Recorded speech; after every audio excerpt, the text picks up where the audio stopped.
அனைத்து பக்தர்களுக்கும் இனிமையான மாலை வணக்கம். இந்த சத்சங்கத்தில் வந்து கலந்துருக்கிற எல்லா பக்தர்களுக்கும் என்னுடைய பணிவான நமஸ்காரம். நம்ம கடந்த சில தினங்களா பகவத்கீதையினுடைய 15வது அத்தியாயம் படிச்சுட்டு வந்தோம். அது முடிஞ்சு இன்னைக்கு 16வது அத்தியாயம்.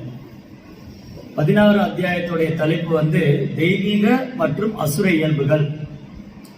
தெய்வீக குணங்கள்லாம் என்னென்னது, அசுர குணங்கள்லாம் என்னென்னது, தெய்வீகமான குணம் இருக்கிறவங்க எப்படி செயல்படுவாங்க, அசுர குணம் இருக்கிறவங்க எப்படி செயல்படுவாங்க, அதுதான் இந்த அத்தியாயத்துல பகவான் சொல்லி கொடுக்கிறாரு. அப்ப இந்த முதல் 3 ஸ்லோகத்துல தெய்வீகமான குணங்களை பத்தி சொல்றாரு. நம்ம இன்னைக்கு ஒரு ஸ்லோகம் எடுத்துடுவோம். இதுல நிறைய குணங்கள் பத்தி சொல்லியிருக்காங்க. முதல் 3 ஸ்லோகத்துல நிறைய தெய்வீகமான குணத்தை பத்தி சொல்லியிருக்காங்க. இது ஒரு ஸ்லோகம், முதல் ஸ்லோகம் மட்டும் படிச்சுட்டு அதுல நம்ம என்னென்ன பகவான் சொல்றாரு, அது எப்படி நம்ம நடைமுறையில பயிற்சி பண்றது. ஸ்ரீ பகவான் உவாச்ச அபயம் சத்வ சம்சித்தி ஞான யோக வியவஸ்திதிஹி தானம் தபஸ்ச யஜ்ஞம் ச ஸ்வாத்யாயஸ்தவ ஆர்ஜவம். இதுதான் முதல் ஸ்லோகம் இந்த அத்தியாயத்தில். அபயம்னா பயம் இல்லாம இருக்கிறது. புருஷோத்தம் நாள் முழுவதற்கு அச்சமின்மை. இப்போ தெய்வீகமான குணம் உள்ளவங்களுக்கு பயம் இருக்காது. இப்ப நமக்கெல்லாம் பயம் இருக்கு இல்லையா? பயம் இல்லாதவங்க யாரா இருக்காங்களா? இந்த உலகத்துல எல்லாருக்கும் பயம் இருக்கும். அடுத்து என்ன ஆகும், எனக்கு கொரோனா வந்துடுமா, எனக்கு எதாவது ஆகிடுமா, என் ஃபேமிலி என்ன ஆகும், என் ரிலேட்டிவ் என் சொந்தக்காரங்க என்ன ஆவாங்க, எனக்கு நான் இறந்ததுக்கு அப்புறம் என் ப்ராப்பர்ட்டியில என்ன ஆகும், இந்த மாதிரி ஏதாவது பயம். இந்த உலகமே பயத்துலதான் இயங்கிட்டு இருக்கு. எப்படி இயங்கிட்டு இருக்குன்னா, பாகவதத்துல வியாசதேவர் சொல்றாங்க, இந்த 3 விஷயம் எல்லா ஜனங்கள்கிட்டயும் இருக்கு.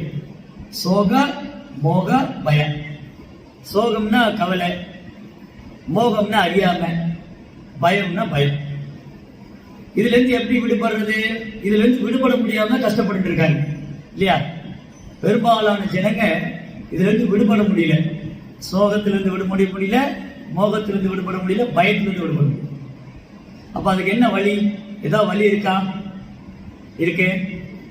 யஸ்யாங்கை ஸ்ரூயமானாயா கிருஷ்ணே பரம புருஷே பக்திலுத்பத்தி தேவம் ச சோக மோக மயாபகா. இந்த 3ம் போயிடும். எப்ப போயிடும்? யஸ்யாங்கை ஸ்ரூயமானாயா, பகவானை பற்றி கேட்க ஆரம்பிச்சு. யார் ஒருத்தர் கிருஷ்ணனுடைய கதைகளை கேட்கிறாங்களோ, பகவானுடைய அமானுஷ்யமான சக்திகள், அவருடைய லீலைகள், அவருடைய மகிமைகள், அவருடைய நாம ரூப குணாதிசயம், யஸ்யாங்கை ஸ்ரூயமான கிருஷ்ணே பரமபுருஷர். பரமபுருஷர் பகவான் கிருஷ்ணருடைய தெய்வீகமான லீலைகளை கேட்பதால பக்தி, ஹிருதயத்துல பக்தி தோன்று. யஸ்யாங்கை ஸ்ரூயமானாயா கிருஷ்ணே பரமபுருஷே. பக்தி நமக்குள்ள மறைஞ்சு தூங்கிட்டு இருக்கிற பக்தி வெளிப்படையும் பகவானை பத்தி கேட்ட மாதிரி. அப்போ சோகா, மோக, பயம் 3 போயிடும். அதனாலதான் தன்னை உணர்ந்த ஆன்மாக்களுக்கு இது இருக்காது. அதாவது சுத்த பக்தர்கள். இப்ப நம்மள மாதிரி பக்தர்கள் இல்லை. நம்ம மாதிரி பக்தர்களுக்கு கவலை வரும். என்னடா அது, நான் ஏகாதசி விரதம் இருக்கேன், நான் நாம ஜபிக்கிறேன், அப்ப ஏன் எனக்கு இந்த மாதிரி நடக்குது இல்லையா? சிலப்போ நம்ம கூட கவலை கலையிடுறோம். சிலப்போ நமக்கு என்ன பண்றோம் தெரியாம தான் பண்ணிடுறோம். சிலப்போ பயம் இருக்கு. இது நம்மளோட பிகினிங் ஸ்டேஜ். நம்ம ஆரம்ப நிலையில் இருக்கும். ஆரம்ப நிலையில் இருக்கிறதுனால நமக்கு பயம் வருது, கவலை வருது, சோகம் இருக்கு. ஆனா பக்தி தோன்றுனாலே நம்ம புனிதப்படுத்தக்கூடியதான். தொடர்ந்து பண்ணிட்டே இருந்தோம்னா ஒண்ணுனா போயிடும். அப்ப பிரகலாத் மகாராஜ் எடுத்துக்கோங்க, இந்த ஸ்லோகத்துக்கு அழகான உதாரணம். அச்சமின்மை. பிரகலாதருக்கு பயமே இல்லை இல்லையா? பாகவதத்துல பாக்குறோம்.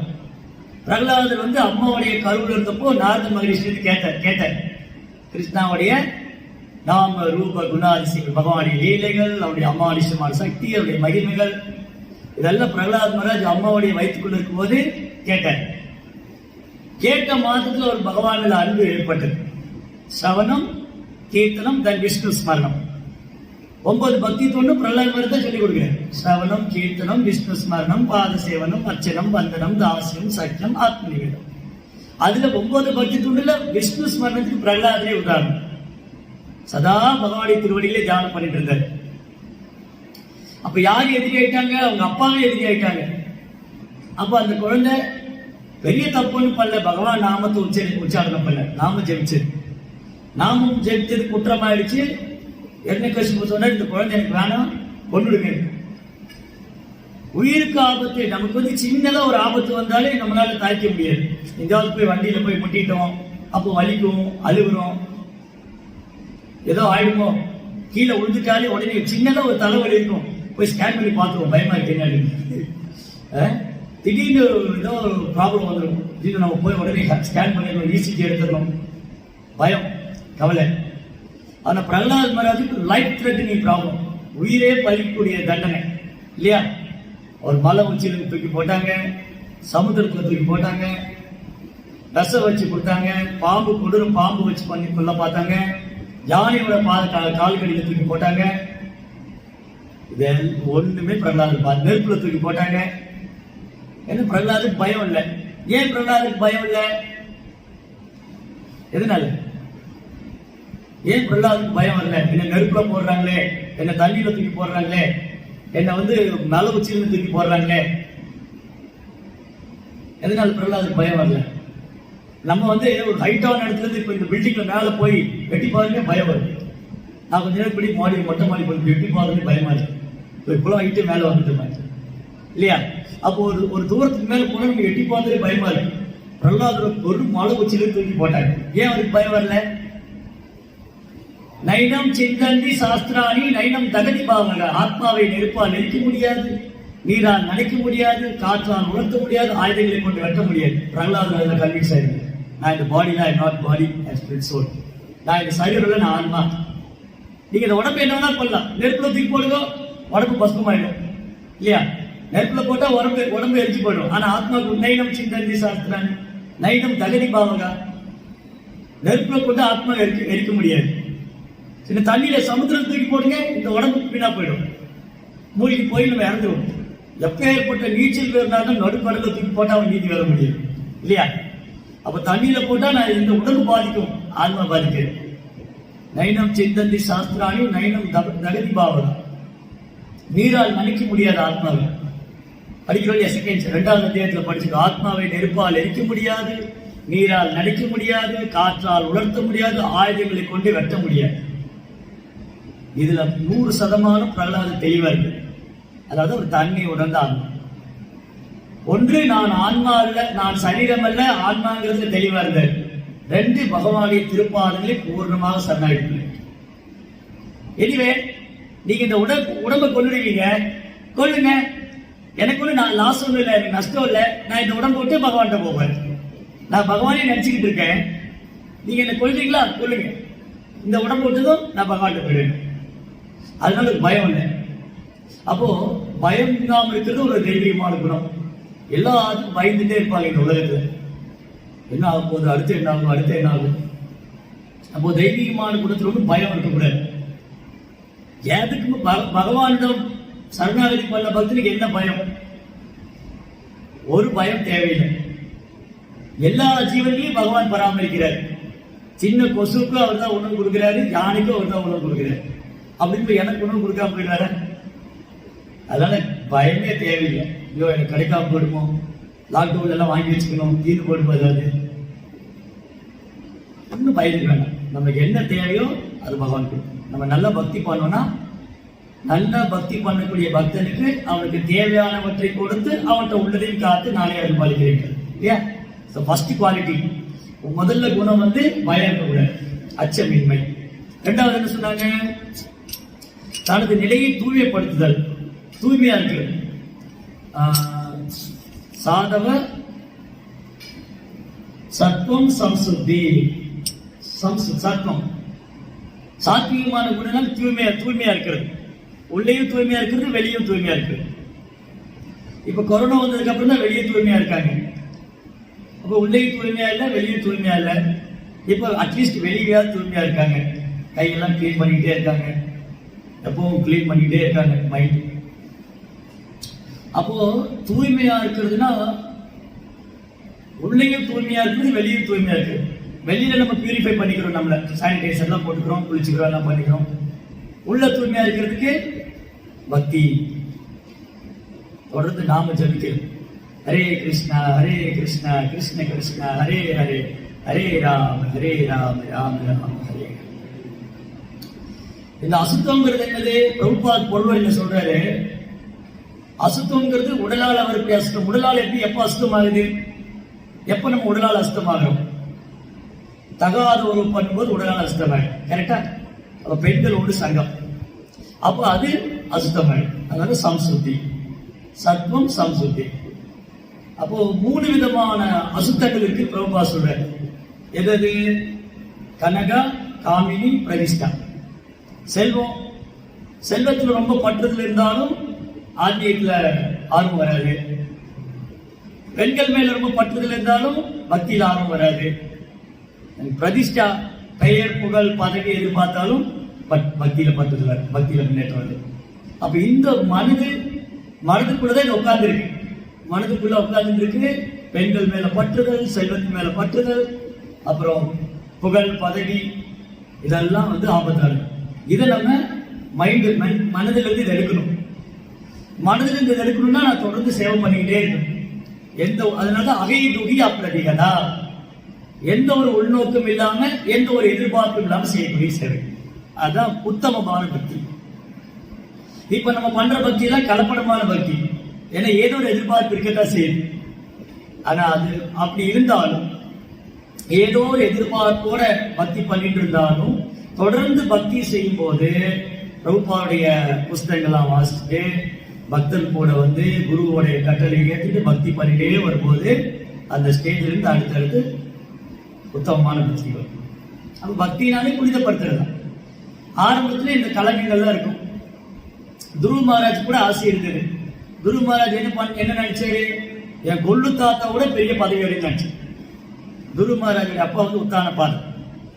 உத்தானபாத அவருடைய அப்பா சுயம்பு மனு.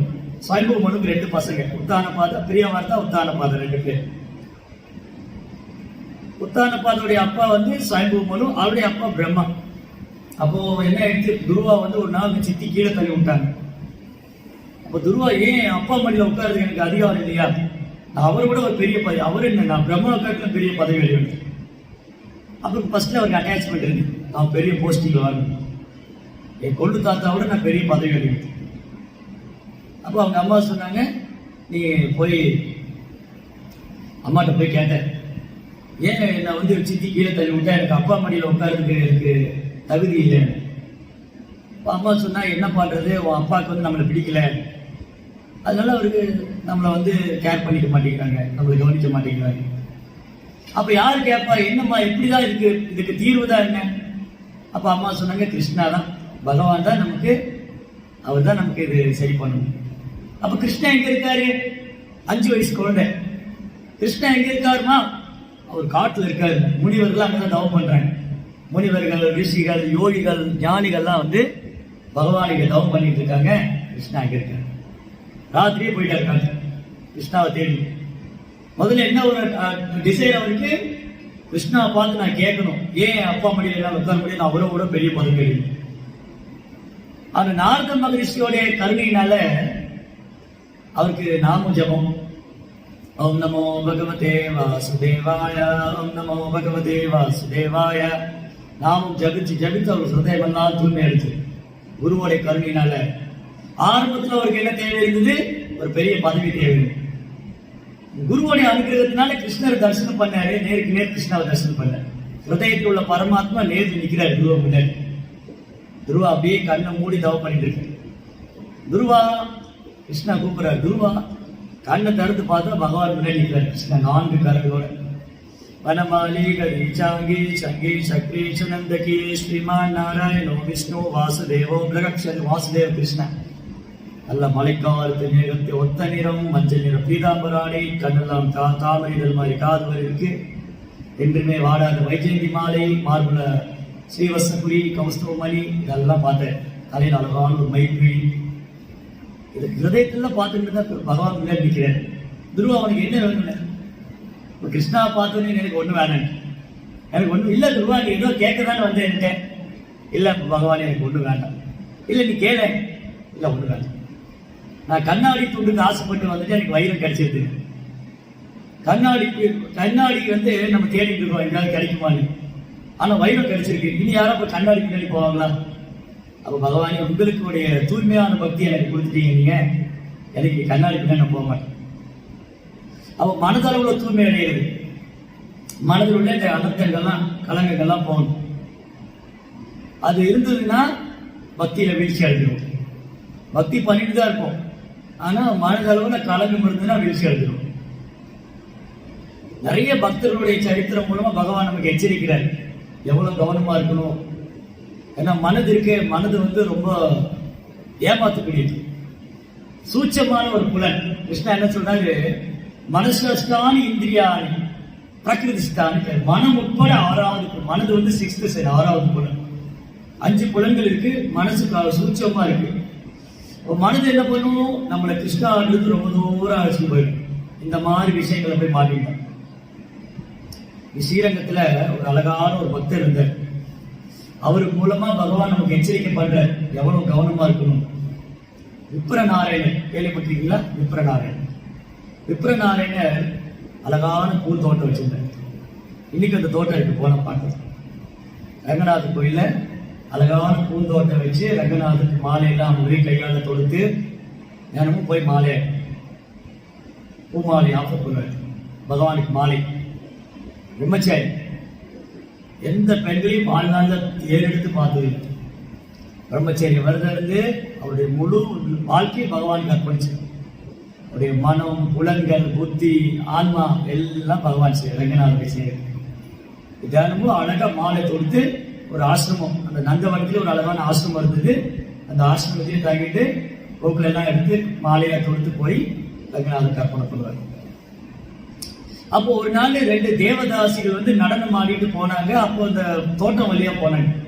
நல்ல அழகழகான பூக்கள், நல்ல வண்ண கலரான பூக்கள், கலரா பூக்கள் இருந்தது. துளசி ஃபுல்லா துளசி வனமா இருந்தது. அப்போ ஒரு பொண்ணு பார்த்து கேட்கிறா, இந்த தோட்டம் அழகா இருக்கு, யாருடைய? ஓ, அதுவா, அது விப்ரநாராயணன் மெயின்டைன் பண்றேன். விப்ரநாராயணன் பார்த்துட்டு இருக்கேன். அப்படி ஒரு பூ பறிச்சுட்டு இருக்கேன். நல்ல அழகு, இளம் வாலிபர், சூரியனை போல தேஜஸ், நல்ல அழகு, பூக்கெல்லாம் பறிச்சுட்டு இருக்கேன். அவர் தான் விப்ரநாராயணன். அவர் தான் ரங்கநாதருக்கு சேவனம் பண்றாரு.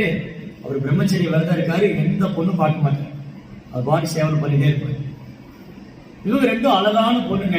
எங்க நம்ம இந்த பக்கமா போற அவர் பார்க்கவே இல்லை நம்மள. அவருக்கு அதெல்லாம் பார்க்க மாட்டாரு. அவருக்கு அதெல்லாம் இன்ட்ரெஸ்ட். அவர் துளி கூட பௌதிகத்துல பட்டுதல் கிடையாது. அவர் அப்படியே பகவானை சேவை பண்றாரு. இல்ல இது நான் மாத்தி காட்டுறேன். அப்ப அந்த ஒரு பொண்ணு இன்னொரு பொருட்டை சேலஞ்ச் பண்றான், சவால் பண்றான். இன்னிருந்து 1 மந்த்ல, ஒரே மாசத்துல அந்த விப்ரநாராயணன் என்னுடைய வலையில நான் வீழ்த்திடுறேன். சேலஞ்சா, சவால் பண்ணிக்கலாமா? அப்படி நான் பண்ணல. அவர் சொன்னா உன்னால பண்ண முடியாது, ஏன்னா அவர் இவ்வளவு வருஷமா சேவை பண்ணிட்டு இருக்காரு, உன்னால என்ன? ஓகே, அப்ப இவர் சொன்னா நான் பண்றேன். நான் பண்ணிட்டு என்ன பண்றேன்? அவர் சொன்னா நான் உனக்கு சர்வெண்ட், நான் உனக்கு வேலைக்காரியா இருக்கேன். நீ அவரை உன்னை கண்ட்ரோல்ல கொண்டு வர முடியல, நான் உனக்கு வேலைக்காரியா இருக்கேன். 2 பேரும் ஒரு அக்ரிமெண்ட் மாதிரி போட்டு, இவங்க அக்ரிமெண்ட் பாவம் அவர் தான் கிடைச்சு. 2 பேரும் பேசிட்டாங்க. சரி பார்க்கலாம். அப்ப நீ போ, நான் வரல, நான் இங்கேயே தங்கிக்கிறேன். இவங்க பக்கத்து கிராமத்துல இருக்காங்க. நீ போய், நான் வீட்டுக்கு வர மாட்டேன். இவரை வந்து என் வலையில விழுத்தாம நான் வரமாட்டேன். 1 மந்த் நான் இங்கேயே தங்க போறேன், நீ போயிட்டு. அந்த ஒரு பொண்ணு அனுப்பிச்சிட்டு ஒரு பொண்ணு அங்கேயே தங்கில. ஆசிரமத்துல வந்து அவர்கிட்ட கேட்டா, எனக்கு ஒரு சேவை கொடுங்க, என்ன உங்க சீடரா ஏத்துக்கங்க பிரபு. அவரு கண்டுக்கவே இல்லை, திரும்பி கூட பார்க்கலாம், உள்ள போயிட்டேன். இவன் என்ன பண்ணா, அந்த ஆசிரமத்துக்கு வெளியிலேயே வரண்டால தங்கிட்டான். தினமும் அந்த இடத்துக்கு ஊட்டி மெழுகி சுத்தம் பண்ணி எல்லாம் பண்றான். பட் அவருக்கு மைண்ட் பண்ணவே இல்லை, அவர் ஒன்றும் கண்டிக்கல, அவர் பாட்டுக்கு அவர் சேவை பண்ணிட்டு இருக்காரு. இப்படி ஒவ்வொரு நாளும் அவரை வந்து அட்ராக்ட் பண்றதுக்கு ட்ரை பண்றார். அவரை தன் வசம் ஈர்க்கிறது, எப்படியாவது விப்ரநாராயண தன் பக்கம் ஈர்க்கிறது. நாட்கள் போயிட்டே இருந்தது. அவரும் சேவை பண்ணிட்டே இருந்தார். ஒரு நாள் நல்ல மழை பெய்யுது, பயங்கரமான மழை, இடி மின்னல். இவரு உள்ள ஆசிரமத்துக்குள்ள இருக்காரு. இந்த அம்மா வெளியில திண்ணையில உட்கார்ந்து இருக்காரு. உடம்பெல்லாம் நனைஞ்சு போய், துணியெல்லாம் நனைஞ்சு போய், குளிர்ல நடுக்கிட்டு இருக்காரு. அப்ப ஒரு கருணை வந்து, வைஷ்ணவன்னா கருணை உள்ளவர் இல்லையா? அப்ப சரி நீ வேணா உள்ள வந்து இருக்கு போன. அந்த அம்மா உள்ள வந்து இடம் கொடுத்தாங்க. அவ்வளவுதான். கொஞ்ச நேரத்திலேயே அந்த அம்மா சொன்ன போலேயே விப்ரநாராயணன் அலைகளை மயங்கிட்டு அந்த தேவதாசியோட அழகுல மயங்கி அப்படியே அவருடைய பியூட்டி அழகுக்கு அடிமையாயிட்டார். எந்த விற்பரனான ரங்கநாதருக்கு அடிமையா இருந்தாரோ அவர் இப்போ வந்து தேவதாசிக்கு அடிமையாயிட்டார். இப்ப ரெகுலரா தரிசனுக்கு போறதில்ல, பூமாலை எப்பவுமே இவ கூட இருக்க. அப்ப அவர் சொன்னா, நான் வந்து ரொம்ப நாள் ஆச்சு, நான் வீட்டுக்கு போறேன், ஐயோ நீ என்னை விட்டு போகாதீங்க, நானும் உங்க கூட வரேன். சரி ஒன்று பண்ணுங்க, நீங்க வேணா எங்க அம்மாட்ட வந்து பேசுங்க, அவங்க சம்மதம் பண்ண நான் உங்க மேரேஜ் பண்ணிக்கிறேன், உங்களை கல்யாணம் பண்ணிக்கிறேன்.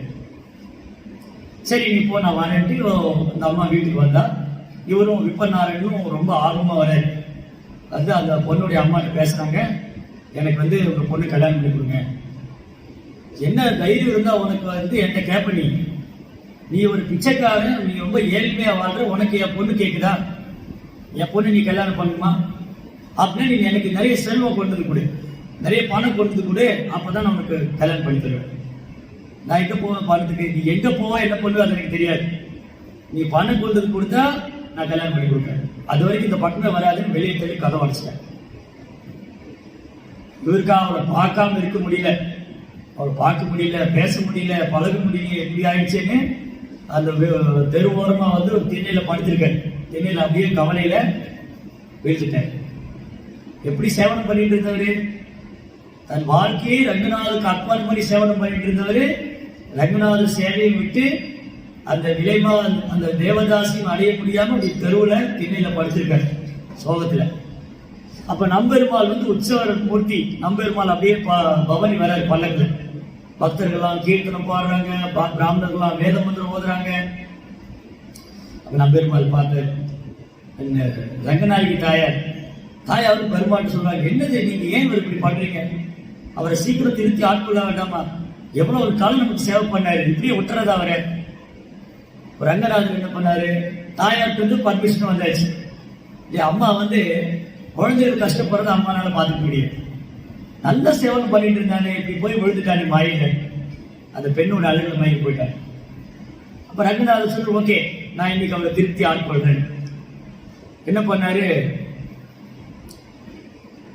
ரங்கநாதர் வந்து பிரசாதம் சாப்பிட்ற கோல்டன் பிளேட், ரங்கநாதர் பிரசாதம் சாப்பிடக்கூடிய தங்க தட்டு இருக்குல்ல, அதை எடுத்துட்டு அவர் பிரசாதம் சாப்பிட்ற தட்டை எடுத்துட்டு ஒரு வேலைக்கார மாதிரி தலைப்பாலாம் கட்டிக்கிட்டு அந்த தேவதாசி வீட்டுக்கு போனாரு. அரே கிருஷ்ணா, வீட்டுல யார் இருக்கீங்க, கதவை தட்டுறாரு. கருத்து யார் நீங்க, அவனுக்கு என்ன வேணும், நான் வந்து விப்பரநாராயணனுடைய வேலைக்காரன், நான் வந்து விப்பரநாராயணனுடைய சர்வன்ட். சரி என்ன வேணும், அவர் இங்க வந்தாரா, அவர் எங்க இருப்பாரு, போய் பாரு, இங்க எல்லாம் எதுக்கு, ஏன் கேட்கறீங்க, என் எஜமானர் வந்து நீ ஏதோ ஒரு பணம் கேட்டீங்களா, அதை இந்த கோல்டன் பிளேட் போட்டு கொடுக்க சொன்னார். அப்படியே உள்ள வாங்க, கோல்டன் பிளேட் வந்து உள்ள வரவே போகுது, எனக்கு நிறைய வேலை இருக்கு, அவருக்கு நிறைய வேலை கொடுத்துருக்காரு, சீக்கிரம் அதை வாங்கிக்க நான் போன் அப்படின்னு சொல்லிட்டு இந்த கோல்டன் பிளேட்டு பெரிய தங்க தட்டு தாம்பாலம் அதை கொடுத்துட்டு இதை வச்சுக்கோங்க, இனி அவர்கிட்ட பணம் நீங்க ஒன்றும் கேட்க இல்லை, இந்த நாளைக்கு கேட்க மாட்டேன், அவர் வர சொல்லுங்க, அப்போ நான் மேரேஜ் பண்ணி கொடுத்துட்டு போயிட்டேன். காலையில் பூஜாரி வந்து கோயிலை திறந்துட்டு ஆப்பிரிக்கு பிளேட் கோயில் பூரா தேடுறாங்க, பிளேட்டை காணும், கோயில் பூரா தேடினா தட்டை காணும். எல்லா பூஜாரிக்கு ஒரே டென்ஷன், ஒரே பரபரப்பாயிட்ட, இங்க போச்சு, இங்கதான் நேற்று வச்சுட்டு யார் வந்து எடுத்துருப்பா, இப்ப சந்தேகப்படுற மாதிரி யார் இருக்கா கோயில்ல, எங்களுக்கு என்னமோ அந்த விப்பரநாராயணன் மேல சந்தேகம், ஒன்று முன்ன மாதிரி சேவை பண்றது இல்லை, முன்ன மாதிரி வர்றது இல்லை, சேவை பண்றது இல்லை, அந்த தேவதாசோட வீடே கழிந்து இருக்கா, அப்போ அவர் தான் எடுத்துக்கணும். அப்ப வாங்க போய் ராஜா கிட்ட சொல்லுவோன்னே இந்த பூஜாரிகள்லாம் வந்து ராஜா கிட்ட வந்தாங்க. ராஜா கிட்ட வந்து சொல்றாங்க, இந்த மாதிரி தங்க தட்டை காணும், ரங்கநாதருக்கு ஆஃபர் பண்றது, ரங்கநாதருக்கு பிரசாதம் கொடுக்குற தட்டை காணும்.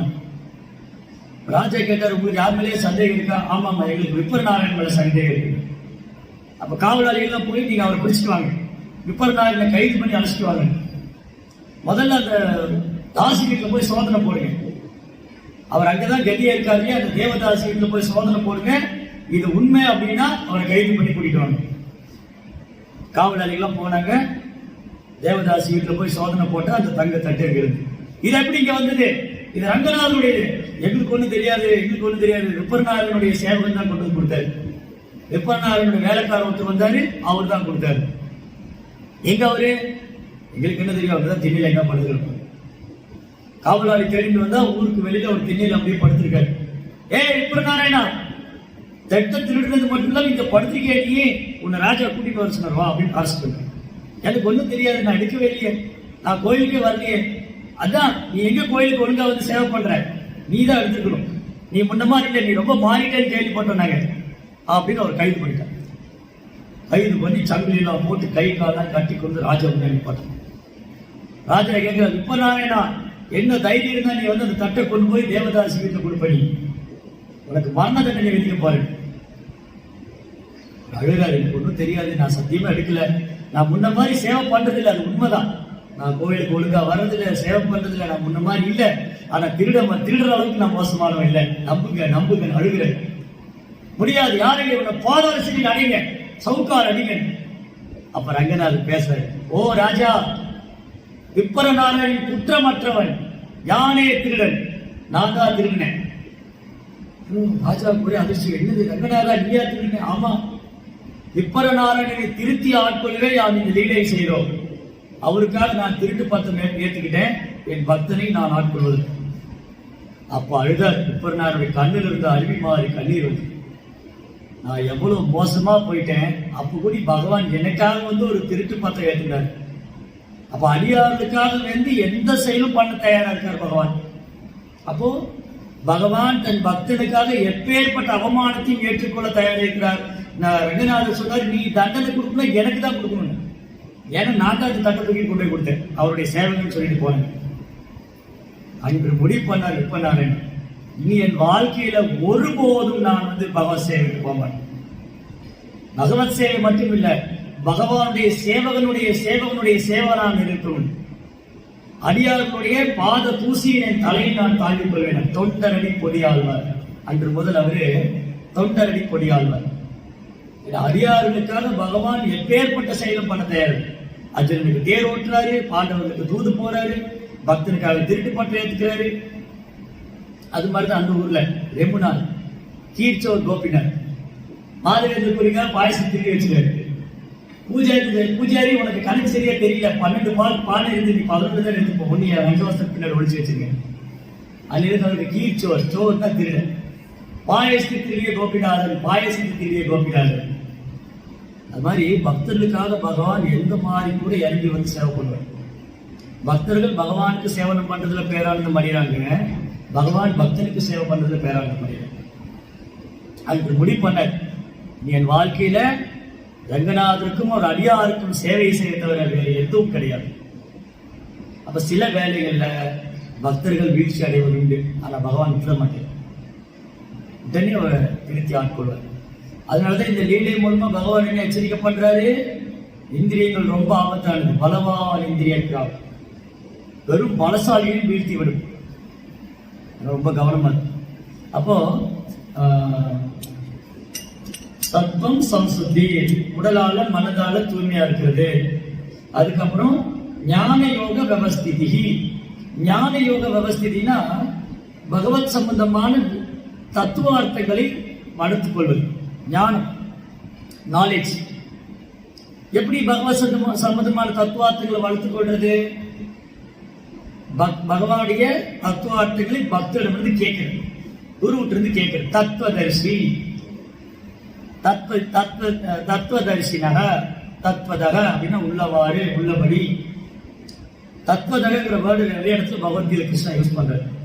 நிறைய இடத்துல பகவான் வந்து தத்வதக, பக்தியாமாம் அபிஜானாதி யாவான் யசாஸ்மி தத்வதக, ஜென்ம கர்ம சமே திவ்யம் ஏவம் யோவேதி தத்வதக, தத்வித்தி பணிபாதேன பரிப்பிரஷ்ன சேவையா உபதேச தத்துவதர்சி. பகவானை உள்ளவாறு தெரிஞ்சுக்கிறது. எப்படி பகவானை உள்ளவாறு தெரிஞ்சுக்க முடியும்? பகவானை உள்ளவாறு தெரிந்து கொண்ட பக்தர்கள் வந்து கேட்கிறது, ஆச்சாரியத்து குருமார்களிடத்திலிருந்து கேட்கிறது.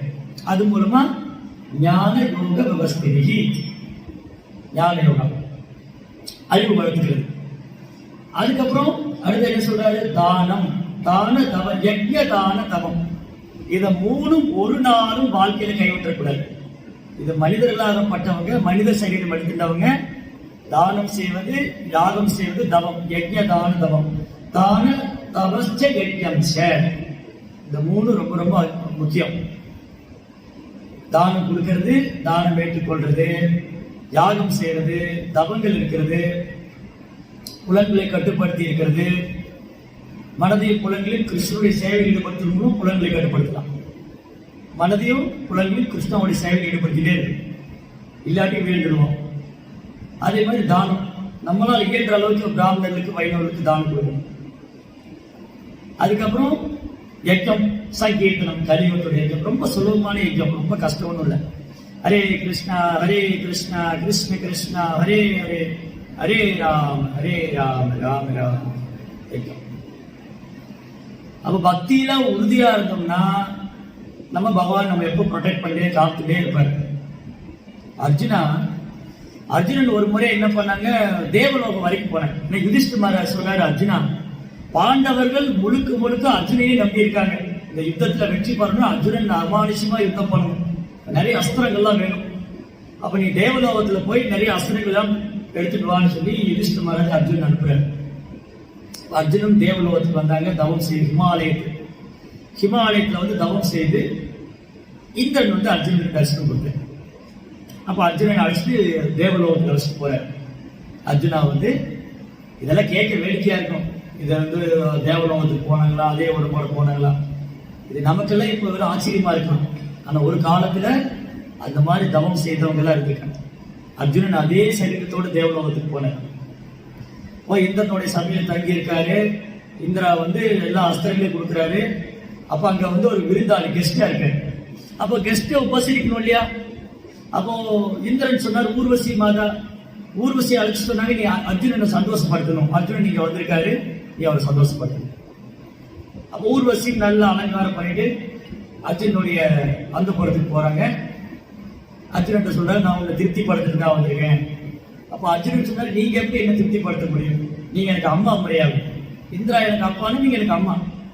அப்படி இருக்கும்போது நான் எப்படி உங்களை ஏற்றுக்க முடியும்? நீங்க மாத்தாச்சு, ஏற்றுக்க முடியாது. ஊர்வசி கோபம் வந்து சமைச்சிருவாங்க, நீ ஒரு திருநங்கையா போகணும். பாருங்க, அர்ஜுனா பக்தியில வலுவாத நிலையில் இருந்ததுனால அர்ஜுனனால ஊர்வசி ஏற்றுக்க முடியல. இதே வேற யாரோ இருந்தாங்கன்னா, அங்க விஸ்வாமித்திர முனிவரோ சௌபரி முனிவரோ இருந்தா ஊர்வசி ஏற்றுக்கிருப்பாங்க. ஏன்னா அதுதான் பக்தி யோகத்துக்கும் மற்ற யோகத்துக்குள்ள வித்தியாசம் இல்லையா? மேனகையுடைய கொலுசத்தை கேட்டு விஸ்வாமித்திரர் விழுந்துட்டார். தண்ணி கடியில யமுனா நதியினுடைய ஏரி கடியில போய் சௌபரியம் பண்ணி தவம் பண்ணிட்டு இருந்தாரு. வெளியில வந்து மதுராவுடைய ராஜாவுடைய எல்லா பொண்ணுகளையும் கல்யாணம் பண்ணிட்டார். 58,000 வருஷம் அந்த பொண்ணுகளோட குடும்பம் நடத்தினார். இத்தனைக்கு அர்ஜுனா வந்து சத்திரியா, கிரகஸ்தான். சத்திரியா நிறைய பெண்களை கூட ஏற்றுக்கலாம், கல்யாணம் பண்ணிக்கலாம். ஆனா அர்ஜுனா வந்து செல்ஃப் கண்ட்ரோல்டு, சுய கட்டுப்பாடு. இது வந்து இந்த முறை நல்லதில்லை அப்படின்னு அர்ஜுனா ரிஜெக்ட் பண்ணிடுற, ஊர்வசியை நிராகரிச்சுக்கிறாரு. அப்போ ஊர்வசி சமைச்சிடுறாங்க, நீ வந்து ஒரு திருநங்கையா போ. அப்ப நடந்த செய்தியை வந்து அர்ஜுனன் இந்திரன்ட்ட சொல்றாரு. அப்ப இந்திரன் சொல்ல, அர்ஜுனா, இது பகவானுடைய கிருபை.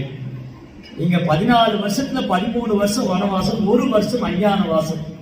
இது கிருஷ்ணனுடைய கருணை எடுத்துக்கு. அந்த 1 வருஷம் நீ திருநங்கையா இருந்தா உன்னை யாரும் கண்டுபிடிக்க முடியாது. அப்ப அந்த கட்டத்திலேயே பகவான் தன் பக்தனை காப்பாத்துறாரு இல்லையா?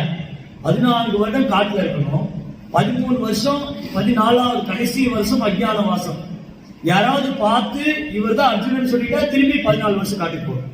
இவர் பீமா, இது யுதிஷ்டிரான்னு சொல்லிட்டா திரும்பி 14 வருஷம் காட்டுக்கு போகும். அப்ப அர்ஜுனா வந்து அதை யூஸ் பண்ணி கிருஷ்ணாவுடைய பிளஸிங்கா இருக்கு. இதுதான் பக்தருடைய வாழ்க்கை. பக்தர்கள், தூய்மையான பக்தர்கள் வாழ்க்கையில் என்ன நடந்தாலும் அது பகவானுடைய அனுகிரகமாக தான் இருக்கு. அப்ப அந்த சாபத்தை கூட வரமாக பெற்றுக் கொண்டார் அர்ஜுனன். செல்ஃப் கண்ட்ரோல், சுய கட்டுப்பாடு, அபயம் சம்சித்தி ஞான யோக ஸ்திதி தான தவச்சேக்கியம் சுவாத்தியாய தவ ஆர்ஜவம். சுவாத்தியாயனா சாஸ்திரங்களை படிக்கிறது. இப்போ எப்படி நம்ம சாஸ்திரத்தை படிக்கிறது? ரொம்ப எளிமையாக்கி கொடுக்கிறார் பிரபுபாதர். பிரபுபாவுடைய புஸ்தகம் படிச்சா எல்லா வேதத்துடைய ஞானமும் அவருடைய புஸ்தகத்துல இருக்கு. பிரபுபாத் புஸ்தகம் தினமும் வாசிக்கிறது சுவாத்தியாயம். சுவாத்தியாய ஞானம், அறிவு புஸ்தகம். பிரபுபாவுடைய புஸ்தகம் வாசிக்க நமக்கு அறிவு கிடைச்சிட்டே இருக்கு. கிருஷ்ண பக்தியில, பகவத் தத்துவங்கள்ல நல்ல நாலேஜ் கிடைச்சிட்டே இருக்கு. அதனால ஒரு பக்தர் நாலேஜ் தேடி எங்கேயும் போக வேண்டாம். நான் எப்படி அறிவு வளர்த்துக்கிறது? பிரபுபாத் புஸ்தகத்துல எல்லாம் இருக்கு. எல்லா வேதங்களுடைய சாரமும் பிரபுவோட சின்ன புஸ்தகத்திலே இருக்கு. சின்ன புஸ்தகம், அதுல 20 பக்கம் தான் இருக்கும். ஆனா அனைத்து வேதமுடைய சாரமும் அது இருக்கு. ரைட்? சுவாத்தியாய தப வாழ்க்கை, ஆர்ஜவம்னா சிம்பிளிசிட்டி, ரொம்ப எளிமையா. எளிமைதான் பகவானை கவரும். எளிமையான பக்தி. நிறைய பக்தருடைய வாழ்க்கையில அந்த எளிமையினாலும் பகவானை கவர்ந்திருக்காங்க. அதுல நவதீப்ல கொலபட்ச ஸ்ரீதரான்னு ஒரு பக்தர். கொலபட்ச ஸ்ரீதரா கேள்விப்பட்டிருக்கீங்களா? கொலபட்ச ஸ்ரீதரா வாழைப்பழம் வைக்கிறார். வாழைப்பழம், வாழைப்பூ, வாழைக்காய், வாழை இலை, வாழைத்தண்டு ஒரு தள்ளு வண்டியில் வச்சு வியாபாரம் பண்றாரு. ரொம்ப ரொம்ப எளிமையான மனிதன், எளிமையான பக்தர், பணிவான பக்தர். இப்ப நம்ம ஊர்ல வியாபாரம் பண்றவங்க என்ன பண்ணுவாங்க? இது கத்திரிக்காய்ப்பா, இது 50 ரூபா வருமா? என்ன சாமி 50 ரூபா சொல்றீங்க? அந்த கடையில 30 ரூபா. சரி, ஆனா நீ 35 ரூபாய் எடுக்கணும். அப்ப விலையை ஏற்றி இறக்கி சொல்லி வியாபாரம் பண்ணி விடுறது. அதை குலபட்சத்துல ஒரே விலை தான், நியாயமான விலை. இன்னைக்கு மார்க்கெட்ல என்ன விலை இருக்கோ அதுதான் நியாயமான விலை. அதுவும் யார் இதெல்லாம் வாங்க போறா? வங்காளத்துல இன்னைக்கு போனாலும் நவதீப்ல சுத்தியும் வாழை தோட்டம் இருக்கு. நவதீப் போயிருக்கீங்களா நீங்க? இந்த ட்ரெயின்ல போகும்போது, எலக்ட்ரிக் ட்ரெயின்ல ஹவுரா கட்டுவா லோக்கல் போகும் எலக்ட்ரிக் ட்ரெயின். அதுல நவதீப் கிட்ட போக போக அது ஃபுல்லா வில்லேஜா இருக்கு. நெல், வாழை, பலா, கொய்யா எல்லாம் இருக்கு.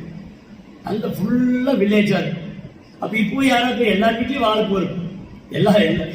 முன்னெல்லாம் எல்லார் வீட்லயும் வாழை மரம் வச்சிருப்பாங்க. ஒரு கொய்யா மரமோ, வாழை மரம், நெல்லிக்காய் மரம், ஏதாவது மரம் இருக்கும். இன்னைக்கு என்ன பண்றான்? அந்த இடத்துல ஒரு கடையை கட்டி வாடகை மரம் வச்சு என்ன பண்றதுக்கு? கடை விட்டா வாடகை. ஆனா முன்னல்ல அப்படின்னா வாழை இலையில சாப்பிடுவாங்க, வாழைப்பூ சாப்பிடுவாங்க, வாழைத்தண்டு சாப்பிடுவாங்க. ஹெல்த் நல்ல பாரம்பரியமான உணவு. இப்ப பிசாங்கிறான், பர்கருங்கிறான், அதுங்கிறான், இதுங்கிறான். அதுக்கப்புறம் தான் போய் இம்யூனிட்டி பவர், நோய் எதிர்ப்பு சக்தி இல்லை. அப்ப முன்ன என்னது? எல்லா வீட்லயும் வாழை மரம் இருக்கும். அப்ப நவதீபத்துல எல்லா வீட்லயும் வாழை மரம் இருக்கு. அப்ப யாரு வீட்டு வாழைப்பூலாம் வாங்க போறாங்க? வாழைப்பூ, வாழைக்காய், வாழை இலை, வாழைப்பழம்.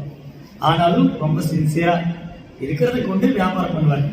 அதுலயும் என்ன ஒரு அற்புதம்னா, அதுக்கு ஃபுல்லா வியாபாரம் பண்ணுவார். வியாபாரம் பண்ணி என்ன வருமானம் வருதோ அதுல 4/3 பாகம் கங்கை பூஜை கொடுத்துருவார். கங்கா மாதம் பதித பாவனி. கிருஷ்ணரும் கங்கையும் வேறு அல்ல. கிருஷ்ணருடைய ஜனஸ்வரூபம் கங்கா, பகவானுடைய பாதத்திலிருந்து வர்றாங்க. அப்ப கங்கா பூஜை பண்றது அவ்வளவு சந்தோஷம். ஸ்ரீதரன் 4/3 பாகம் கங்கா பூஜை கொடுத்து, ஒரு பாகம் அவர் வச்சுக்குவார் அன்னையோடைய. அன்னைக்கு என்ன சாப்பிடும்போது ரொம்ப எளிமையான வீடு. மழை பெய்ச்சா கூரையெல்லாம் ஒழுகும். ஒரு பழைய டப்பா, ஒரு ஓட்ட பானையில தண்ணி குடிப்பார், அவ்வளவுதான். அவருக்கு சொத்துன்னா அவருடைய ஜபமாலை, துளசி மாலை, இந்த ஓட்டப்பானை, டப்பா இருந்து அவர் சொத்து. நம்ம எவ்வளவு பேர் அப்படி இருக்கும்? அவ்வளவு எளிமையான பக்தர். அப்ப நிமாய் பண்டிதர் என்ன பண்ணுவார்? சைத்தன்ய மகாபிரபு சங்கீத லீலை பண்றதுக்கு முன்னாடி நிமாய் பண்டிதர் என்ன பண்ணுவாரு? வேதினி பக்தர்கிட்ட போய் தர்க்கம் பண்ணுவார். ஆர்கியூ பண்ணி அவங்க கோபப்படுத்தி கடைசியில் அவர் வின் பண்ணுவார் அவங்க. அப்ப ஸ்ரீதர பண்டிதர்கிட்ட போய் என்ன பண்ணுவாரு? அவர் தள்ளு வண்டியிலிருந்து பழம் எடுத்துக்குவார். வாழைப்பழம் எடுத்துக்குவாரு, வாழைக்காய். நீ என்ன ஸ்ரீதரா வாழைப்பழம் எவ்வளவு வேலை சொல்றேன்? இல்ல பிராமணா. ஓ பிராமணரே, நியாயமா இந்த வேலை இல்ல, நீ ஏமாத்துற. நீ வேணுங்க விலை அதிகமாக பழத்தை எடுத்துட்டு போயிடாரு, பணம் கொடுக்க மாட்டேன். ஒரு நாள் வாழைப்பழம் எடுத்துட்டு போவாரு, ஒரு நாள் வாழைக்காய் எந்த எடுத்துட்டு போவாரு, பைசா கொடுக்க மாட்டேன். அது மட்டும் இல்ல, மணிக்கணக்கா நின்று ஆர்கியூ பண்ணுவார் அவர்கிட்ட. 2 மணி நேரம் 3 மணி நேரம் வாதம் பண்ணுவார். நீ ஏமாத்துற, விலை ஜாஸ்தி வச்சிருக்கிற. ஸ்ரீதர சொல்வார், இல்ல நீங்க ஒரு பிராமணர், நான் உங்களை ஏமாத்துறேன். நான் ஏமாத்தல. இல்ல நீ பொய் சொல்ற. இப்படியே பண்ணுவாரு. ஆனா உள்ளுக்குள்ள மகாபிரபு மேல ரொம்ப சந்தோஷம். வெளியில அவர்கிட்ட சும்மா இந்த மாதிரி விளையாட்டு பண்றேன், ஒரு லீலை பண்றேன். ஆனா உள்ளுக்குள்ள மகாபிரபுக்கு மேல ரொம்ப திருப்தி. அதனாலதான் அவருடைய இலையில தான் சாப்பிடுவாரு. மகாபிரபு அவருடைய இலையில தான் சாப்பிடுவாரு. அந்த பம்கின் இருக்கு, அந்த பூசணிக்காய்லாம் அவருடைய தோட்டத்தில் வளர்த்துதான் சாப்பிடுவாரு. என்னமும் மகாபிரபு அதான் சாப்பிடுவாரு. அப்போ ஒரு நாள் மகாபிரபு சொல்றாரு ஸ்ரீதர்கிட்ட, ஸ்ரீதரா நீ கிருஷ்ண நாமத்தை சொல்ற, கிருஷ்ணா வழிபடுற, ஆனா நீ ஏழையா இருக்கியே. நீ ஏழையா இருக்க, உன் வீடு கூரையெல்லாம் மழை வந்தா ஒழுகுது. ஜெய ஜெகநாத் சுவாமிக்கு நீ ரொம்ப ஏழையா இருக்க, மழை வந்தா உன் கூரையெல்லாம் ஒழுகுது. நீ ஏன் கிருஷ்ணரை வழிபடுற? துர்கா வழிபடுறவங்க பாருங்க எவ்வளவு சந்தோஷமா இருக்காங்க. துர்கையை வழிபடுறவங்களுக்கு நல்ல காசு கிடைக்குது, பங்களா இருக்கு, நிலம் இருக்கு, வீடு இருக்கு. நீ ஏன் துர்கையை வழிபடக்கூடாது? அப்போ ஸ்ரீதரர் சொல்லுவாரு, நிமாய் பண்டிட், ஒரு ராஜா இருக்காரு. அந்த ராஜா அவர் அரண்மனையில சந்தோஷமா வாழ்றாரு. மரத்துல குருவி கூடு கட்டி இருக்கு. அந்த குருவி தினமும் இறையை தேடி போகுது. என்ன கிடைக்குதோ அந்த இறையை எடுத்துட்டு வந்துட்டு உட்காந்து தன் குஞ்சுகளோடு சாப்பிட்டு சந்தோஷமா இருக்கு. அப்ப குருவி அதோட நிலையிலிருந்து சந்தோஷமா இருக்கு, ராஜா அவருடைய இடத்துல இருந்து சந்தோஷமா இருக்கு. எனக்கு இது போதும், எனக்கு இந்த வாழ்க்கை ரொம்ப சந்தோஷமா இருக்கு, நான் ரொம்ப எளிமையா இருக்கேன், இது வந்து போதுமா இருக்கு, எனக்கு வேற எதுவும் வேணாம். அப்போ மகாபிரபு சொல்ல, இல்ல இல்ல, நீ ஏமாத்துறேன், நீ என்னை ஏமாத்துறேன், உன்கிட்ட நிறைய சொத்து இருக்கு, நீ பெரிய சொத்து வச்சிருக்க. அப்போ ஸ்ரீதர் சொன்னா, இல்ல மகாபிரபு, என்கிட்ட சொத்து ஒண்ணும் இல்லை. இல்ல இல்ல, உங்ககிட்ட சொத்து இருக்கு, நீ ஏமாத்துற, யாருக்கும் காமிக்க மாட்டேங்கிற, நீ நிறைய சொத்து வச்சிருக்க. ஒரு நாள் இந்த உலகத்துக்கு நான் காண்பேன். ஸ்ரீதரா வந்து ஒரு ஏழை இல்ல வெறும் செல்வந்தன். ஸ்ரீதரா வந்து வெறும் செல்வந்தன், நம்ம ஏழையில இந்த உலகத்துக்கு காமிக்க போறேன். நீங்க என்னன்னாலும் சொல்லுங்க மகாபிரபு, நீங்க ஒரு பிராமணன், நீங்க ஒரு பண்டிட், நான் உங்ககிட்ட ஆர்கியூ பண்ணி உங்களுக்கு அபராதம் பண்ண விரும்பல. நீங்க என்ன நாள் சொன்னாலும் எனக்கு தெரிய, என்கிட்ட ஒரு சொத்தும் கிடையாது, நான் ரொம்ப ஏழையா இருக்கேன். இல்ல இல்ல, நீங்க ஏமாற்றணும். அப்போ ஒரு நாள் மகாபிரபு என்ன பண்ணாரு, எல்லா பக்தர்களுக்கும் ஆசீர்வாதம் பண்ணிட்டு மகா பிரகாஷ் லீலா ஒரு பக்தரை கூப்பிட்டு அவங்க விரும்புகிற மாதிரி தரிசனம். முராரி இருக்கிற பக்தருக்கு ராமச்சந்திர பிரபு அவருடைய இஷ்டமூர்த்தி ராமராஜ தரிசனம் கொடுத்தாரு. ஹரிதாஸ் தாகூருக்கு ஷாம் சுந்தரா தரிசனம் கொடுத்தாரு. அப்ப எல்லா பக்தர்களும் இருக்காங்க, ஆயிரக்கணக்கான பக்தர்கள் இருக்காங்க. அந்த ஒரு நாள் மட்டும் சைதன்ய மகாபிரபு விஷ்ணுவோடைய பூஜை மண்டபத்தில் போய் உட்காந்துட்டார் ஆளுக்கு. அந்த ஒரு நாள் மட்டும் சைதன்ய மகாபிரபு என்ன பண்ணாரு, தான் விஷ்ணு லீலை பண்ணாரு. தன் பக்தர்கள் எல்லாம் கூப்பிட்டு அவங்களை ஆசீர்வதிச்சு அந்த ஒரு நாள். அப்ப சொல்றாரு, போய் ஸ்ரீதரை அழைச்சிட்டு வாங்க, இந்த மாதிரி மகாபிரபு கூப்பிடுறாருன்னு ஸ்ரீதரர் கூட்டிட்டு வாங்க. பக்தர்கள் ஓடி வந்து, ஸ்ரீதரா உன்னை மகாபிரபு கூப்பிடுறாரு. என்னையா கூப்பிடுறாரு, தெரியாது, நீ வா, உன்னை கூப்பிட்டு வர சொன்னார். ஸ்ரீதரர் வந்தாரு. மகாபிரபுக்கு அப்படியே சாஷ்டமா நமஸ்காரம் பண்ணார். ஸ்ரீதரா, நீ பெரிய செல்வந்தன் நாளைக்கு சொன்ன இல்லையா, இன்னைக்கு நான் நிரூபிக்க போறேன். இல்ல மகாபிரபு, என்கிட்ட ஒண்ணும் இல்ல. இல்ல, உன்கிட்ட இருக்கு. உன்னுடைய எளிமையும் பணிவும் தான் உன்னுடைய செல்வம். நீ உங்ககிட்ட இருந்து என்னை கவர்ந்தது உன் எளிமையும் உன் பணிவும். இதுதான் கிடைத்திருக்க அரிய செல்வம். அது நீ நிறைய வச்சிருக்க, நீ எனக்கு மிகவும் பிரியமாகும். அப்போ ஸ்ரீதர பண்டிதர் ரொம்ப பணிவோடு மகாபிரபு பாதங்களுக்கு நமஸ்கரிச்சு. அப்ப மகாபிரபு சொன்னார், ஸ்ரீதரா, உனக்கு என்ன வேணும்? உனக்கு அஷ்டமா சித்திகளை கொடுக்கிறேன். அனிமா லகிமா, நீ ரொம்ப பெருசாகலாம், ரொம்ப கனமாகலாம், நீ காட்டுல பறக்கலாம், வேறு கிரகங்களுக்கெல்லாம் போகலாம். உனக்கு அஷ்டமா சித்தியை கொடுக்குற, உனக்கு செல்வம் கொடுக்குற, உனக்கு தேவலோகத்தில் எனக்கு என்ன வேணாலும் கேள்வி தரேன். ஸ்ரீதரர் இந்த ஒரு வரம் கேட்டது, எனக்கு இந்த ஒரு வரம் கொடுங்க. என்ன வரம் வேணும்? நான் தினமும் அந்த தள்ளு வண்டியில வாழைப்பழம் வைக்கும் போது நிமாய் பண்டிதர் வந்து எங்க ஆர்கு பண்ணுவார், எங்க தக்க பண்ணுவார். அந்த நிமாய் பண்டிதனுடைய தாமரை திருவடியிலே ஒரு நாளும் நான் மறக்கக்கூடாது. இந்த ஒரு வரம் கொடுக்கணும். மகாபிரபு அப்படியே ஒரு தோளோடு எடுத்து கட்டி தள்ளிவிட்டேன் ஸ்ரீதர பண்டிதர். அந்த மாதிரி பக்தர்கள், எளிமையும் பணிவும் உள்ள பக்தர்கள் தான் மகாபிரபு கவர்வார். பகவானுடைய கருணையை நாம் பெறணும்னா அது எளிமையான பணிவான பக்தினால் தான். அப்ப என்னாச்சு, ஒரு நாள் சாந்தாசி வீட்டுக்கு போய் கீர்த்தனை பாடிட்டு போனாலே மகாபிரபு. வெறும் பக்தர்களோட எல்லாம் போய் ஆயிரக்கணக்கான லட்சக்கணக்கான பக்தர்கள், நூற்றுக்கணக்கான மிருதங்கம், நூற்றுக்கணக்கான கர்த்தால், பிரம்மாண்டமான கீர்த்தனம் அது. 3 உலகத்திலும் இதுவரைக்கும் அந்த மாதிரி ஒரு கீர்த்தனம் யாருமே பார்த்ததில்லை. பிரம்மதேவர், மகாதேவன், இந்திரா, சந்திரா இந்த ஆகாசம் ஆகும்போது பூக்களை மழையா பொழிஞ்சாங்க. ஜெய் ஸ்ரீ கௌரங்க மகாபிரபு கி, ஜெய் ஸ்ரீ கௌரங்க மகாபிரபு கி, ஜெய் ஸ்ரீ கௌரங்க மகாபிரபு கி, அப்படி பூக்களை மழையா பொழிஞ்சாங்க. அற்புதமான கீர்த்தனம். அந்த கீர்த்தனம் முடிச்சு சாந்தாசியோட வீட்டுல இருந்து வர வழியில தான் ஸ்ரீதர பண்டிதருடைய வீடு. மகாபிரபு வீட்டுக்கு போய் என்ன பண்ணாரு, ஸ்ரீதர பண்டிதர் குடிக்கிற டம்ளர்ல இருந்து தண்ணி எடுத்து மகாபிரபு குடிச்சு. அந்த ஓட்டை ஒடிஞ்சு போன கிளாஸ், ஒடிஞ்சு போன பானை, அதுல ஒடுக்கலான ஒரு கிளாஸ், ஒரு உடைஞ்சு போன ஒரு டம்ளர், அது ஸ்ரீதர பண்டிதர் பயன்படுத்தக்கூடிய டம்ளர்.